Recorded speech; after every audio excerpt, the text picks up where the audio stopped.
Imagínese una ciudad gris en pleno invierno, con calles cubiertas de nieve y chimeneas humeando a lo lejos.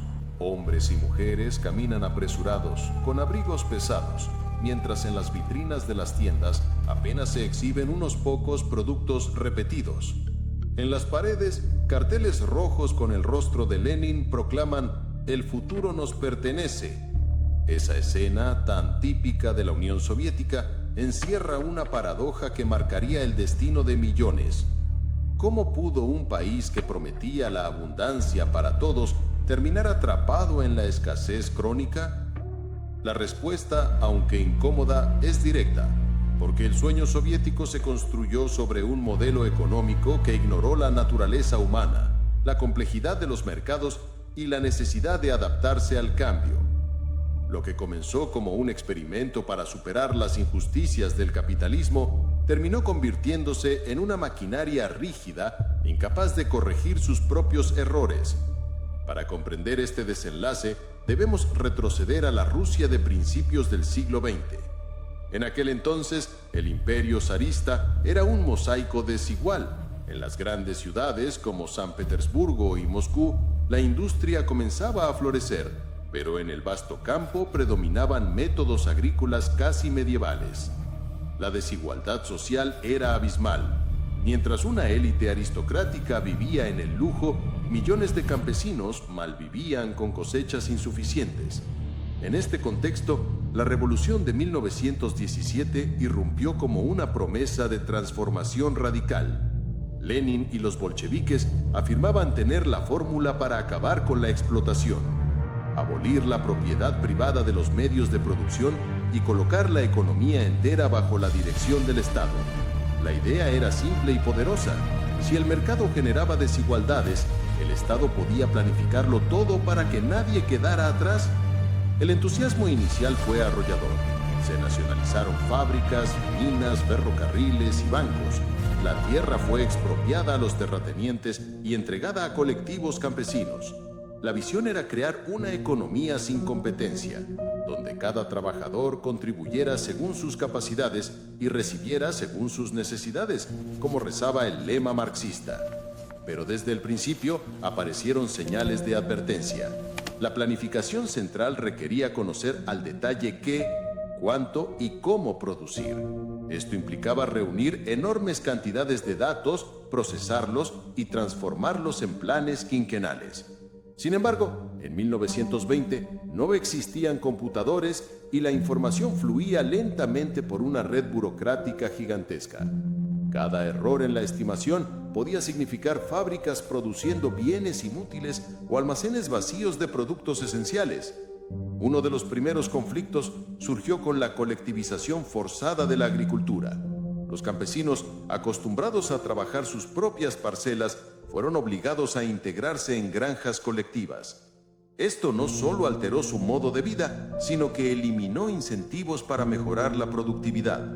La producción agrícola se desplomó y entre 1929 y 1933 una serie de hambrunas devastaron el campo soviético, cobrando millones de vidas. Sin embargo, el régimen ocultaba estas tragedias bajo un discurso triunfalista. Desde el Kremlin se mostraban estadísticas impresionantes sobre el crecimiento de la producción industrial. Acero, carbón, tractores, la URSS competía con las potencias occidentales en volumen. Lo que no se mencionaba era que ese crecimiento estaba desbalanceado, logrando avances en sectores pesados a costa de bienes de consumo básico.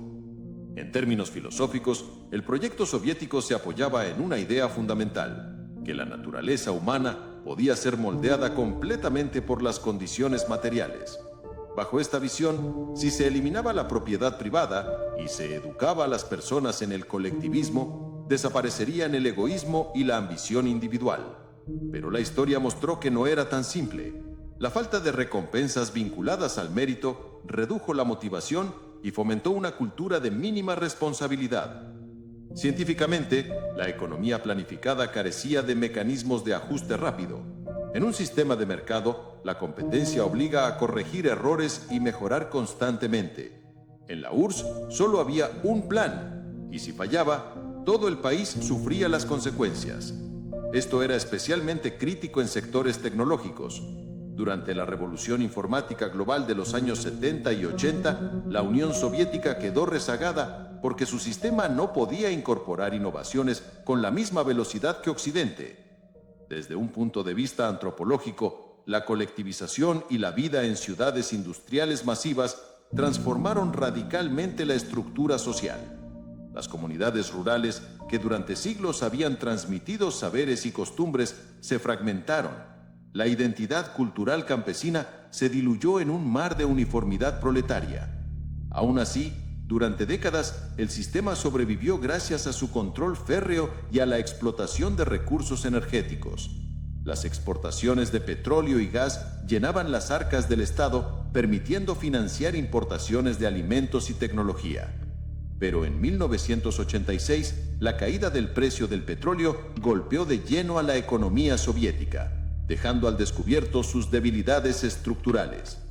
La historia de la economía soviética es, en esencia, una lección sobre las limitaciones del poder centralizado.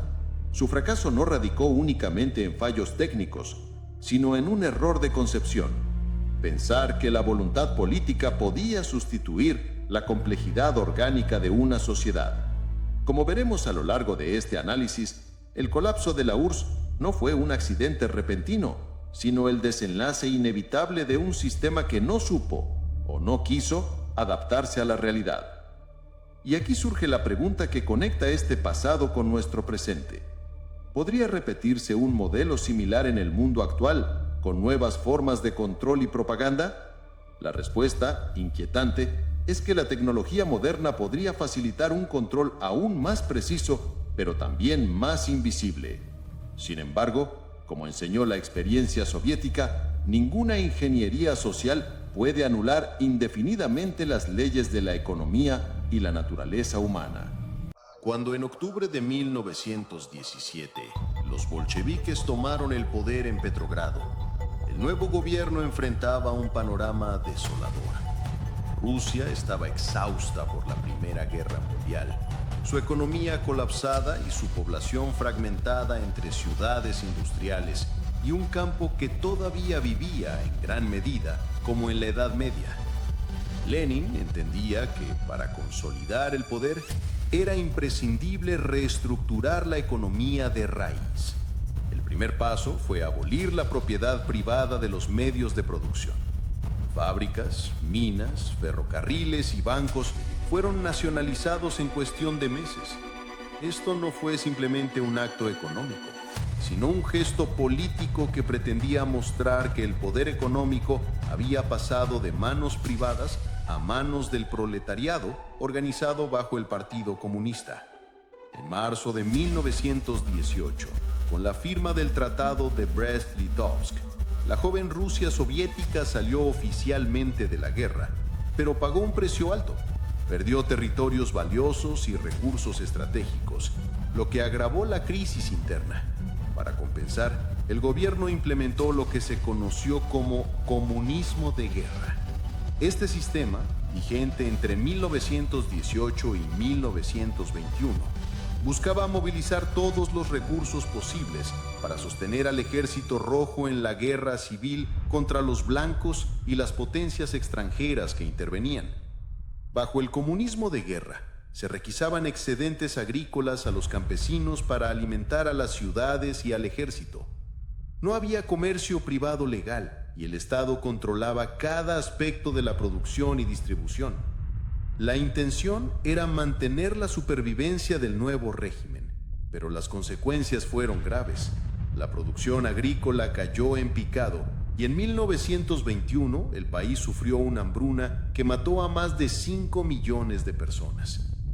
Lenin comprendió que la economía estaba al borde del colapso y en un giro pragmático introdujo la nueva política económica, NEP, en 1921. Este fue un paso atrás parcial respecto al dogma comunista. Se permitió cierta iniciativa privada en pequeños negocios y los campesinos pudieron vender parte de su producción en el mercado. Las grandes industrias y sectores estratégicos seguían bajo control estatal, pero la NEP devolvió algo de dinamismo a la economía. Durante la NEP, la producción agrícola e industrial mostró signos de recuperación. Entre 1921 y 1928, la producción de cereales volvió a niveles cercanos a los de antes de la Primera Guerra Mundial. Las ciudades comenzaron a recibir más bienes y la tensión social se redujo ligeramente. Sin embargo, para muchos en el partido, la NEP era vista como una concesión peligrosa al capitalismo. Entre los críticos más duros estaba un joven y ambicioso dirigente, Iósif Stalin. Cuando Stalin consolidó su poder tras la muerte de Lenin en 1924, consideró que era el momento de abandonar la NEP y volver a un modelo de control total. En 1928 lanzó el primer plan quinquenal, con objetivos ambiciosos: industrializar aceleradamente la Unión Soviética y transformar radicalmente la agricultura. El Estado asignaba cuotas de producción para cada fábrica y granja colectiva, definiendo qué producir, cuánto y en qué plazos. Este enfoque pretendía eliminar la incertidumbre del mercado y asegurar un crecimiento sostenido. En el sector industrial, la estrategia tuvo resultados mixtos. La producción de acero, carbón y maquinaria aumentó de forma impresionante. Por ejemplo, la producción de acero pasó de 4 millones de toneladas en 1928 a 18 millones en 1940. La URSS se convirtió en una potencia industrial capaz de rivalizar con países desarrollados. Pero el costo humano fue altísimo. La colectivización forzada, implementada entre 1929 y 1933, destruyó la estructura tradicional del campo soviético. Millones de campesinos fueron obligados a unirse a koljoses, o granjas colectivas, o sovjoses, granjas estatales. Aquellos que se resistieron fueron etiquetados como kulaks, campesinos acomodados, y enviados a campos de trabajo o ejecutados. La producción agrícola sufrió un colapso drástico. En Ucrania, esta política provocó la tragedia del Holodomor, 1932-1933, una hambruna masiva que se cobró la vida de entre 3 y 7 millones de personas. El gobierno, sin embargo, negaba la existencia de la crisis, mientras seguía exportando grano para financiar la industrialización. Desde un punto de vista técnico, el modelo soviético presentaba un dilema central. La planificación centralizada permitía movilizar recursos para proyectos gigantescos, como represas, siderúrgicas y líneas ferroviarias, pero carecía de flexibilidad para adaptarse a las necesidades cambiantes de la población. En la práctica, esto generaba desabastecimiento crónico de bienes de consumo, colas interminables y un mercado negro en expansión. Filosóficamente, Stalin defendía que los sacrificios eran necesarios para alcanzar el socialismo pleno. El Estado se concebía no como un administrador neutral, sino como un motor ideológico que moldeaba la sociedad según un plan. Esto llevaba a decisiones económicas que priorizaban metas políticas sobre la eficiencia productiva. En términos antropológicos, la rápida industrialización transformó la vida cotidiana. Millones de personas se trasladaron del campo a la ciudad, rompiendo redes familiares y comunitarias centenarias. La cultura rural fue desplazada por una identidad obrera urbana promovida por la propaganda.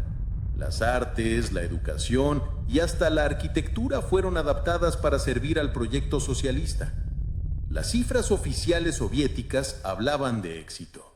Entre 1928 y 1940, el PIB industrial crecía a tasas anuales cercanas al 10%. Sin embargo, estas estadísticas ocultaban desigualdades y falsificaciones frecuentes para cumplir con las cuotas del plan. Además, el énfasis en la industria pesada dejó rezagados sectores esenciales como la agricultura, la vivienda y la producción de bienes básicos.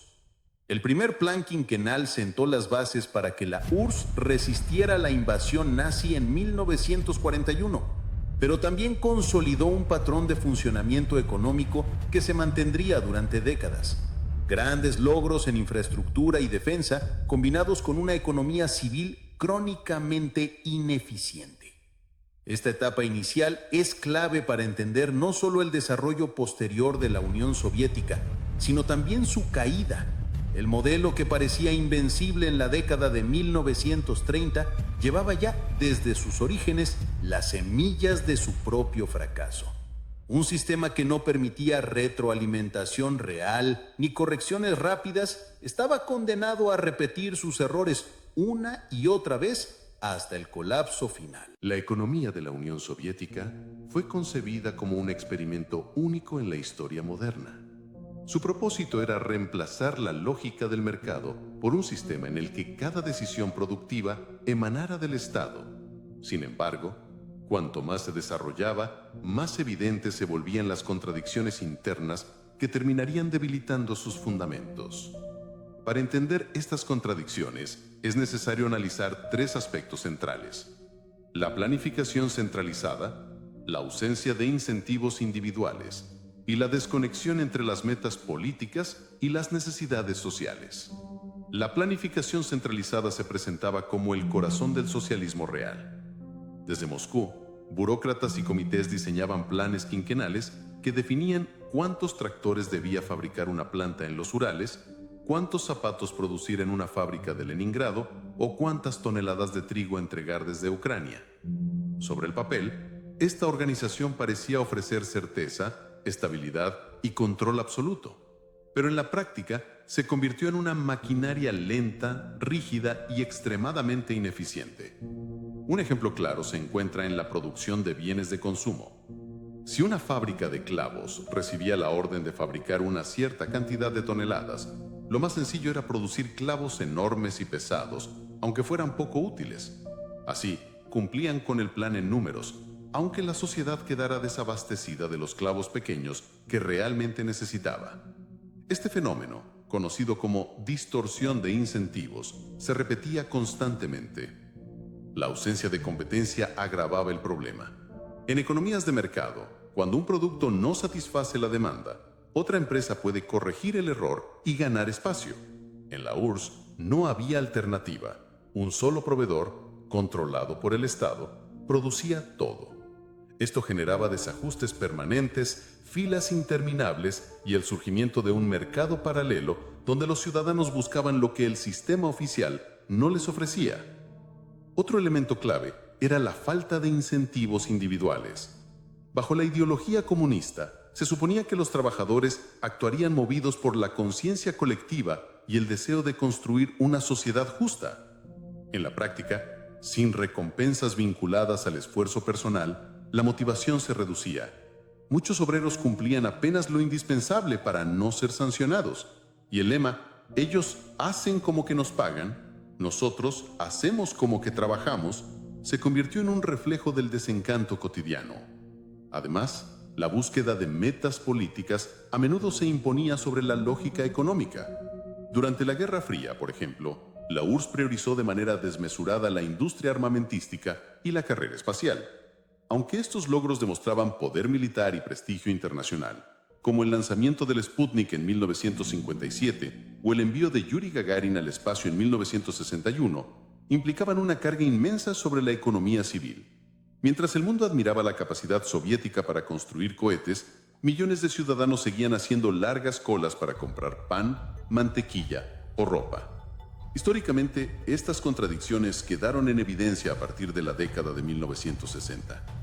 Con Nikita Khrushchev, hubo intentos de modernizar la agricultura mediante nuevas tecnologías como el maíz importado de Estados Unidos, pero los resultados fueron mediocres.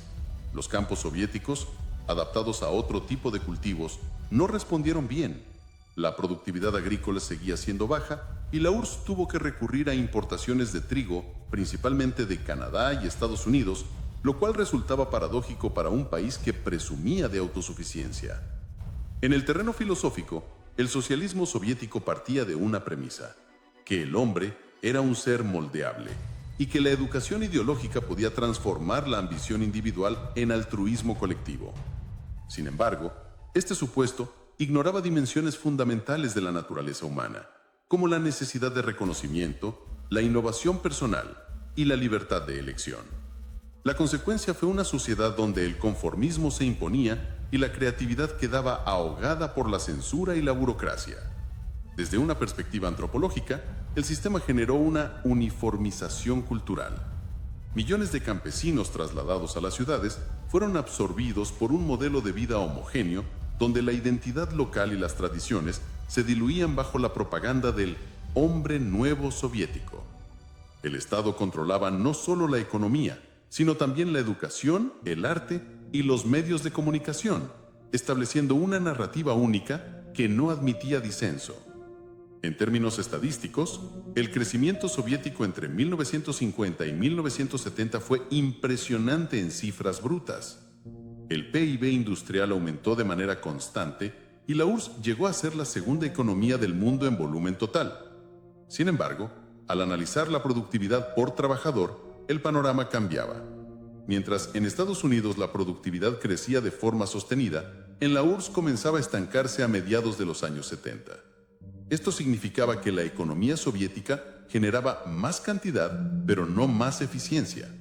Un punto especialmente delicado fue el rezago tecnológico. Aunque la URSS alcanzó logros notables en campos militares y aeroespaciales, en el ámbito de la informática y la microelectrónica quedó muy por detrás de Occidente.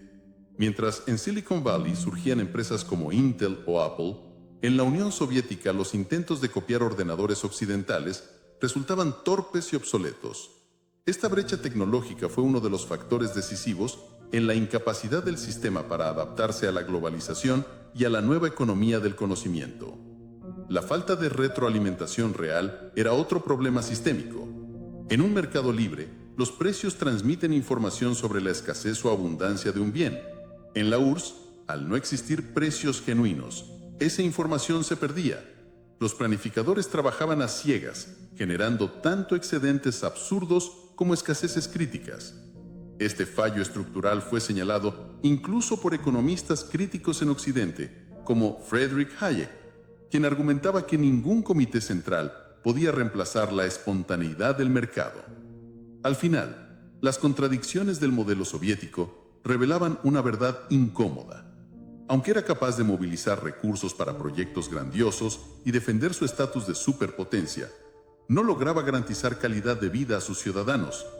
Las grandes marchas, los desfiles militares y las conquistas espaciales no podían ocultar que el refrigerador de una familia promedio estaba medio vacío y que conseguir unos simples zapatos podía convertirse en una odisea de varias semanas. Estas tensiones internas no significaban aún el colapso, pero funcionaban como grietas invisibles que se agrandaban lentamente. La Unión Soviética continuaba presentándose como un bloque sólido, imponente y eterno. Pero bajo esa fachada de acero se acumulaban debilidades que tarde o temprano saldrían a la luz. El experimento que pretendía demostrar la superioridad del socialismo real sobre el capitalismo estaba lejos de cumplir su promesa. Y con cada década que pasaba, la distancia entre la retórica oficial y la experiencia cotidiana de los ciudadanos se hacía más grande, sembrando la semilla de un desencanto que ni la propaganda más sofisticada podría revertir. La década de 1970 marcó un punto de inflexión en la trayectoria de la Unión Soviética. Tras años de crecimiento sostenido, el sistema comenzó a mostrar señales de agotamiento. Lo que alguna vez se presentó como un modelo alternativo al capitalismo, capaz de rivalizar en todos los ámbitos, entraba en una etapa de decadencia estructural. El economista austriaco Ludwig von Mises, décadas antes, ya había advertido en su obra El socialismo, 1922, que una economía planificada carecía de un mecanismo fundamental, el cálculo económico racional. En un mercado, los precios transmiten información vital sobre las preferencias de los consumidores, la disponibilidad de recursos y la eficiencia de los procesos productivos. En un sistema socialista, donde los precios son fijados por el Estado y no emergen entre la interacción entre oferta y demanda, esa brújula desaparece. En la práctica soviética, esto significaba que los planificadores centrales operaban a ciegas. No podían determinar si producir más acero era mejor que producir más trigo, ni si una fábrica debía modernizarse o mantenerse con tecnología obsoleta. La ausencia de un sistema genuino de precios convertía la asignación de recursos en una apuesta política, más que en una decisión económica eficiente. Durante los años 70, este problema se agudizó. La producción industrial crecía, pero lo hacía a costa de enormes desperdicios y baja productividad. El famoso lema de Mises: se hacía carne en la vida cotidiana soviética. Sin precios reales, no hay cálculo económico, y sin cálculo no hay eficiencia posible. La población percibía estas fallas de manera concreta. Conseguir productos básicos como jabón, carne o ropa se transformaba en una odisea. Las largas filas frente a las tiendas estatales eran parte del paisaje urbano. Mientras tanto, el mercado negro prosperaba, revelando una paradoja. Incluso en el corazón del socialismo, el trueque y la compraventa clandestina se volvían indispensables para suplir carencias. La rigidez del sistema también impidió una adaptación tecnológica adecuada. Mientras en Occidente entraba en la revolución de la informática, la Unión Soviética intentaba replicar computadoras copiadas de modelos estadounidenses, con resultados mediocres. El atraso tecnológico se volvió un obstáculo insalvable en un mundo donde la innovación marcaba la diferencia entre la prosperidad y el estancamiento. El modelo agrícola ofrecía otro ejemplo de la inviabilidad señalada por Mises. A pesar de poseer vastas extensiones de tierra fértil, la URSS era incapaz de alimentar adecuadamente a su población. Las granjas colectivas producían poco, los incentivos eran nulos y las estadísticas se falseaban para aparentar cumplimiento de metas. ¿El resultado? Un país con algunos de los suelos más ricos del planeta, obligado a importar millones de toneladas de grano de Estados Unidos y Canadá. En el terreno filosófico, el sistema se enfrentaba a su contradicción más profunda. La idea de que el Estado podía moldear al hombre nuevo resultó ilusoria. Los ciudadanos, en lugar de convertirse en héroes abnegados del socialismo, aprendieron a sobrevivir en la simulación. Fingían lealtad al partido mientras en privado criticaban sus deficiencias. Se conformaban con hacer lo mínimo necesario en el trabajo, pues sabían que el esfuerzo extra no se traduciría en mejoras personales. La antropología social también muestra los efectos corrosivos del modelo. El colectivismo impuesto erosionaba los lazos comunitarios naturales. La familia, la religión y las tradiciones locales fueron relegadas o reprimidas, sustituidas por un discurso oficial homogéneo. Pero bajo esa superficie, persistía un resentimiento latente que alimentaría la desafección en las décadas posteriores. Los años de Leonid Brezhnev, 1964-1982, son conocidos como la era del estancamiento. Las estadísticas oficiales hablaban de progreso, pero la realidad era distinta. La productividad caía, la innovación se frenaba y la corrupción florecía en la burocracia estatal. Mientras más se expandía la administración central, más espacio había para el abuso de poder, el clientelismo y la manipulación de cifras. El contraste con Occidente se volvió cada vez más evidente. Mientras la clase media en Europa y Estados Unidos accedía a electrodomésticos, automóviles y nuevos servicios, la clase trabajadora soviética seguía lidiando con la escasez de artículos básicos. Esta brecha no solo era económica, sino también psicológica. La propaganda oficial intentaba ocultar la diferencia, pero las imágenes del consumo occidental, transmitidas de manera clandestina, erosionaban la credibilidad del sistema. Desde una perspectiva estadística, el deterioro se refleja en los índices de crecimiento. Entre 1950 y 1960, la economía soviética crecía a un ritmo promedio del 6% anual. En los 70, la cifra se redujo a menos del 3%. En los 80, apenas alcanzaba el 1%. Mientras tanto, el gasto militar absorbía cerca del 25% del PIB, un peso insostenible para una economía cada vez menos dinámica. La guerra de Afganistán, 1979-1989, fue otro golpe devastador. No solo drenó recursos materiales y humanos, sino que mostró los límites del poder soviético. El conflicto se convirtió en una herida abierta, comparable en muchos sentidos al trauma de Vietnam para Estados Unidos. El costo económico y moral profundizó la crisis interna y aceleró la deslegitimación del régimen. En este contexto, las ideas de Mises cobraban aún más fuerza. Según él, el socialismo no podía reformarse. Sus fallas no eran accidentes, sino consecuencias inevitables de su estructura. La Unión Soviética intentó introducir reformas parciales, primero con Yuri Andropov y Konstantin Chernenko, y más tarde con Mikhail Gorbachov y su política de perestroika. Pero cada intento de apertura solo evidenciaba la magnitud del desastre acumulado. La perestroika buscaba introducir elementos de mercado dentro de la economía planificada, pero el híbrido resultante fue inestable.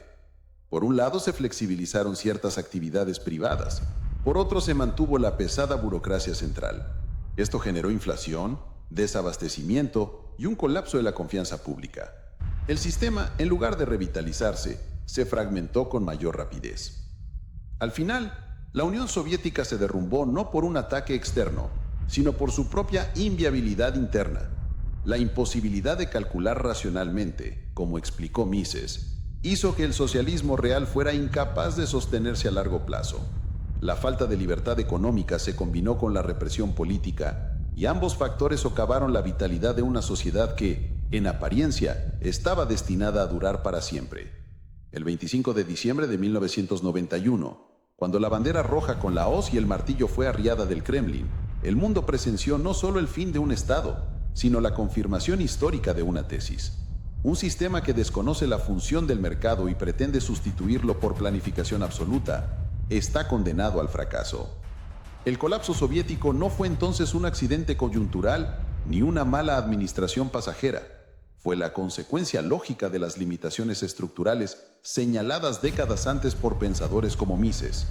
La URSS mostró que se podía construir una superpotencia militar, lanzar satélites al espacio y levantar fábricas colosales, pero sin la dinámica del mercado, sin precios que guíen la acción económica y sin libertad para innovar y elegir, el edificio entero terminaría derrumbándose bajo el peso de sus propias contradicciones. El derrumbe de la Unión Soviética en 1991 no fue simplemente el final de un Estado ni de un sistema político particular.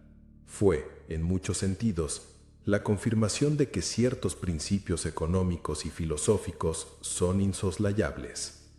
La caída del socialismo real nos ofrece una radiografía precisa de lo que ocurre cuando se intenta sustituir la libertad individual por la planificación total, cuando la diversidad de la vida humana se reduce a estadísticas y metas burocráticas.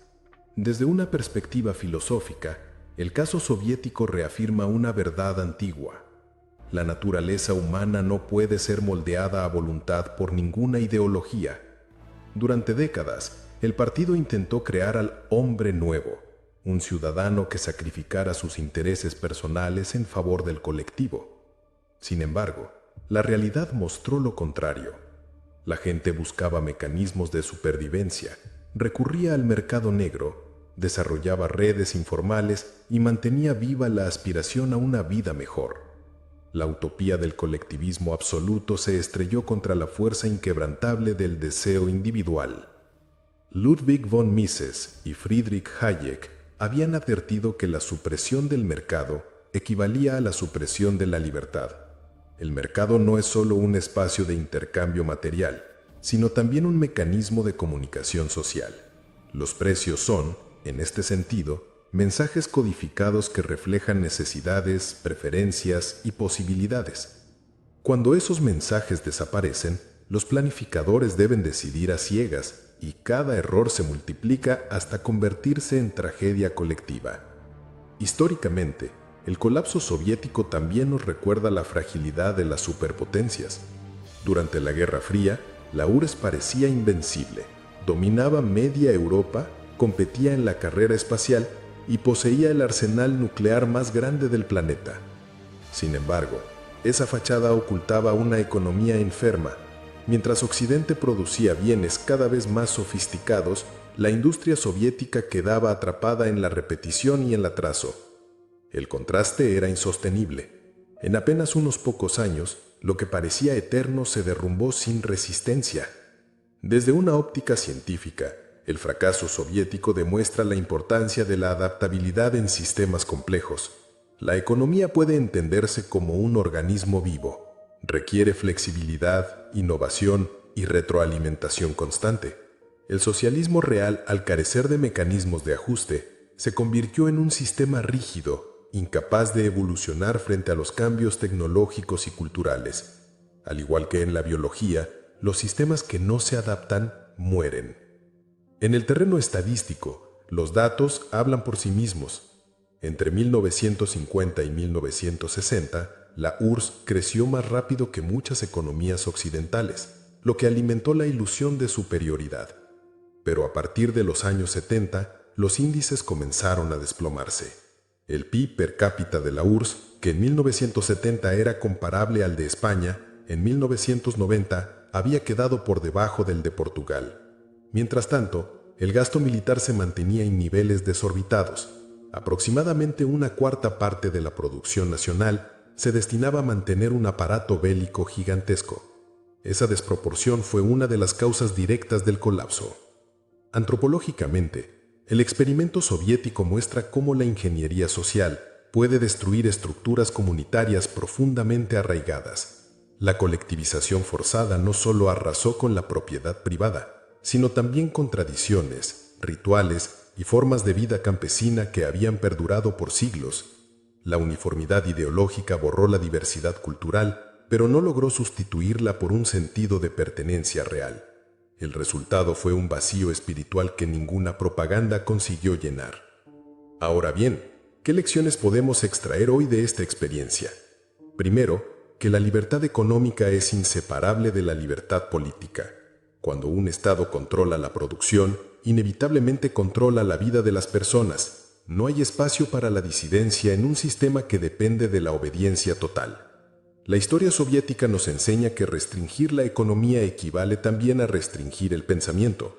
Segundo, que los sistemas autoritarios pueden resistir por décadas, pero no indefinidamente. La represión, la censura y la propaganda pueden sostener un modelo fallido durante cierto tiempo, pero tarde o temprano la realidad se impone. La URSS sobrevivió más de 70 años, pero su caída fue fulminante y definitiva. Tercero, que los intentos de crear sociedades perfectas mediante el control absoluto conducen al desastre. El socialismo real prometía igualdad, pero terminó generando privilegios para la élite del partido y penurias para la mayoría. La centralización del poder no eliminó la injusticia, sino que la concentró en manos de unos pocos. Y cuarto, que la innovación y creatividad no prosperan bajo órdenes verticales. La competencia, la diversidad de ideas y el intercambio libre son motores insustituibles del progreso. Sin ellos, las sociedades se estancan y terminan quedando rezagadas frente a quienes sí los cultivan. Hoy, en un mundo marcado por nuevas tensiones geopolíticas y por tecnologías de vigilancia sin precedentes, estas lecciones adquieren una relevancia inquietante. Algunos gobiernos buscan reinstalar modelos de control social que recuerdan al totalitarismo del siglo XX. Sin embargo, la experiencia soviética nos advierte que aunque el poder pueda volverse más sofisticado y penetrante, no puede anular las leyes fundamentales de la economía ni sofocar indefinidamente la libertad humana. El filósofo Isaac Berlin hablaba de la libertad negativa, entendida como la ausencia de coerción externa. Sin esa libertad, afirmaba, no hay espacio para el florecimiento personal ni para el desarrollo colectivo. La URSS fue un laboratorio a gran escala que probó lo que ocurre cuando se intenta eliminar esa libertad. Se destruye la vitalidad de la sociedad. Al final, la caída del comunismo soviético no debe ser vista solo como una tragedia ni como una victoria de Occidente, sino como una advertencia universal. Cada intento de sustituir el dinamismo de la libertad por la rigidez de la planificación total está condenado a repetir los mismos errores. Y esa es quizás la mayor enseñanza que nos dejó aquel imperio que parecía eterno y que sin embargo desapareció en una sola generación. El 25 de diciembre de 1991, cuando la bandera roja fue arriada del Kremlin y reemplazada por la tricolor rusa, el mundo no solo presenció un cambio de símbolos, presenció la confirmación de que ninguna utopía puede imponerse a la realidad. El socialismo real, al ignorar la naturaleza humana y las leyes del mercado, cavó su propia tumba. El eco de esa caída aún resuena en nuestros días, y mientras nuevas ideologías intentan prometer paraísos terrenos, conviene recordar el destino de la Unión Soviética, un recordatorio de que los sueños de control absoluto terminan siempre en ruina.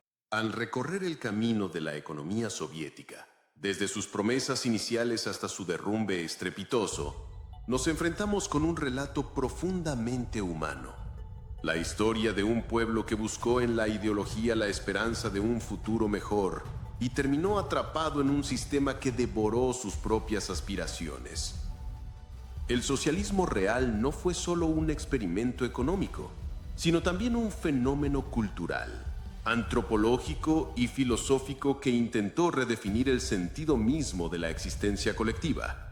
Eric Voegelin, filósofo austro-estadounidense, interpretó el socialismo y otros movimientos totalitarios como religiones políticas, sustitutos de la trascendencia que prometían el paraíso en la tierra.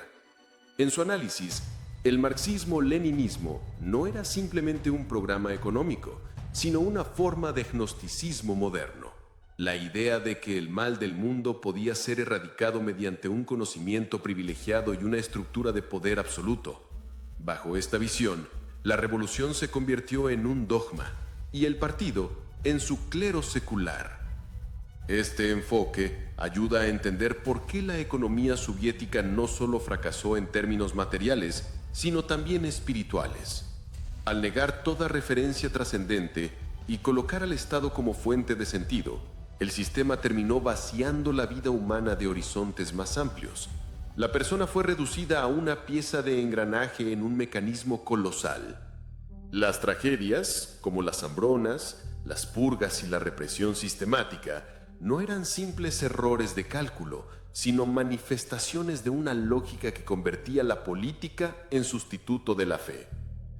La historia muestra que los sistemas basados en la supresión del individuo pueden imponer orden durante un tiempo, pero carecen de la flexibilidad necesaria para sostenerse en el largo plazo. La URSS intentó controlar la producción, el pensamiento, la cultura e incluso la memoria histórica. Sin embargo, la vida social es demasiado compleja para ser encorsetada en fórmulas rígidas. El resultado fue una sociedad asfixiada, incapaz de renovarse, condenada a implosionar desde dentro. Los datos son elocuentes.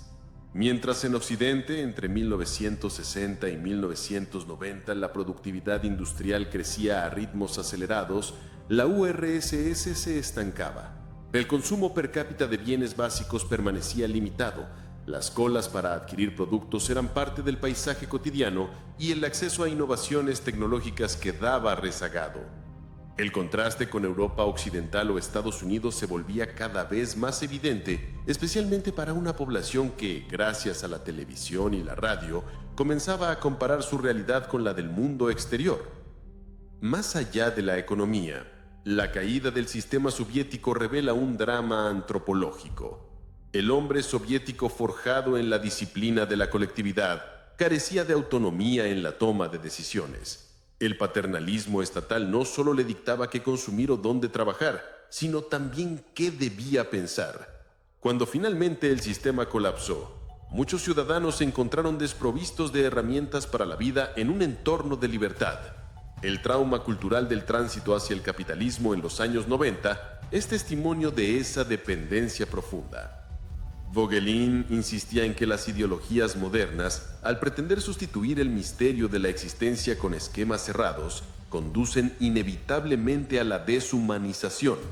En la URSS, esa deshumanización se manifestó en la vigilancia constante, en el miedo a la denuncia, en la uniformidad forzada de la educación y en la represión del disenso. La grandeza del experimento, movilizar a millones hacia un sueño común, se transformó en su mayor tragedia, la anulación del individuo como sujeto libre y creador. Ahora bien, ¿qué nos enseña esta experiencia hoy, en pleno siglo XXI? Primero, que la economía no puede desligarse de la realidad social y cultural. Los modelos matemáticos y los planes burocráticos no bastan para sostener a una sociedad. Se necesita un espacio para la iniciativa, la innovación y el dinamismo de las personas. Segundo, que la promesa de paraísos terrenos mediante el control político es siempre una ilusión peligrosa. La historia soviética demuestra que el costo humano de estas ilusiones es incalculable. Millones de vidas truncadas, generaciones enteras condenadas a la escasez y al miedo. Tercero, que la libertad es un valor insustituible. no solo en términos políticos, sino también económicos y culturales. Allí donde se suprime la libertad de elegir, de crear y de disentir, se debilita el potencial de cualquier sociedad para crecer y perdurar. Cuarto, que la vigilancia tecnológica contemporánea plantea un desafío inquietante. Si en el siglo XX el Estado carecía de medios para controlar completamente la vida de cada ciudadano, en el siglo XXI los avances en inteligencia artificial, Big Data y reconocimiento facial podrían convertir en realidad lo que antes era imposible. La lección soviética adquiere aquí una resonancia crucial. Aunque el poder de control aumente, la supresión de la libertad inevitablemente conduce al colapso. En términos históricos, el fin de la URSS simboliza no solo la derrota de una ideología, sino también el recordatorio de que toda civilización que intenta suprimir la diversidad humana se encamina hacia la autodestrucción. La diversidad, con sus tensiones y contradicciones, es la fuente misma de la vitalidad social. En términos filosóficos, la crítica de Voegelin nos invita a estar alertas ante las tentaciones de nuevas religiones políticas. Hoy, ideologías de distintos signos siguen prometiendo soluciones definitivas a los males del mundo. Algunas ofrecen seguridad absoluta a cambio de libertad. Otras proclaman igualdad perfecta a costa de diversidad. Todas comparten la misma lógica: sustituir el misterio de la existencia por un sistema cerrado, convertir la esperanza trascendente en un programa político.